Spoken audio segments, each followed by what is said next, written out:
Welcome to Jayanthi's kitchen. ನಾನಿವತ್ತು ಆಲೂಗಡ್ಡೆಯಿಂದ ಪಲ್ಯ ಮಾಡ್ತಾಯಿದ್ದೀನಿ. ಹೇಗೆ ಮಾಡೋದು ಅಂತ ಸ್ಟವ್ ಹಚ್ಕೊಂಡು ಒಂದು ಪಾತ್ರೆ ಇಟ್ಕೊಂಡು ಅದಕ್ಕೆ ನಾನೊಂದು 7 ಟೇಬಲ್ ಸ್ಪೂನ್ ಎಣ್ಣೆ ಸೇರಿಸ್ಕೊಂಡಿದ್ದೀನಿ. ಅರ್ಧ ಟೇಬಲ್ ಸ್ಪೂನ್ ಸಾಸಿವೆ, 1 ಟೇಬಲ್ ಸ್ಪೂನ್ ಕಡಲೆಬೇಳೆ ಸೇರಿಸ್ಕೊಂಡಿದ್ದೀನಿ, ಒಂದು 6 ಹಸಿಮೆಣಸಿನ್ಕಾಯಿ ಸೇರಿಸ್ಕೊಂಡಿದ್ದೀನಿ, 1 ಟೇಬಲ್ ಸ್ಪೂನ್ ಕರಿಬೇವು ಸೇರಿಸ್ಕೊತಾ ಇದ್ದೀನಿ. ಈಗ 1-2 ಈರುಳ್ಳಿಯಷ್ಟು ಹಚ್ಕೊಂಡಿದ್ದೀನಿ, ಇದನ್ನು ಸೇರಿಸ್ಕೊತಾ ಇದ್ದೀನಿ. ಇದನ್ನೆಲ್ಲ ಸೇರಿಸ್ಕೊಂಡು ಚೆನ್ನಾಗಿ ಫ್ರೈ ಮಾಡ್ಕೊಬೇಕು. ಈ ಈರುಳ್ಳಿ ಎಲ್ಲ ಫ್ರೈ ಆಗ್ತಾ ಇರೋ ಜೀರಿಗೆ ಸೇರಿಸ್ಕೊಳ್ಳೋಣ. ಜೀರಿಗೆ 1/4 ಟೇಬಲ್ ಚೆನ್ನಾಗಿ ಸೇರಿಸ್ಕೊಳ್ಳೋಣ.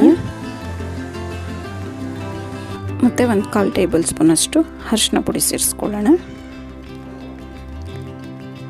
ಈಗ ನಾನೊಂದು 1/4 kg ಆಲೂಗಡ್ಡೆನ ಬೇಯಿಸಿ ಈ ರೀತಿ